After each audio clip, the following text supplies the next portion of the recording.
Episode 2 of Tubie Travels. And we haven't even left yet. At the moment of filming this, I'm 1 day away from flying out. The preparation before flying is usually the part that's most stressful for me, organizing it all. I have got better at it. I've got way better at navigating my emotions through it because it does tend to get a little bit overwhelming for me when I start to overthink my condition and the risks involved and am I prepared for everything.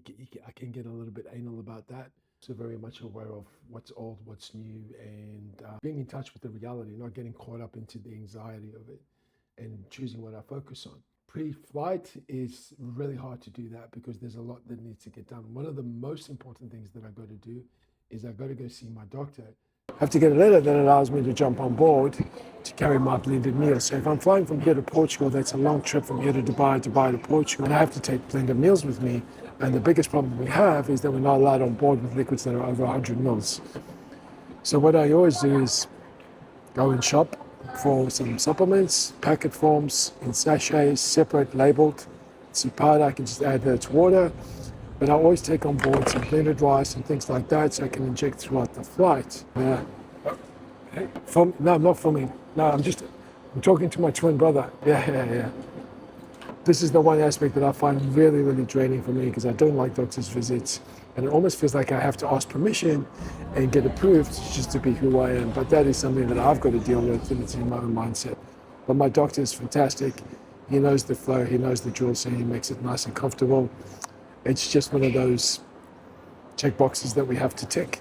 And feel free to screenshot the next 2 scenes. This is an example letter of what I get my doctor to write for me that will allow me to get on board.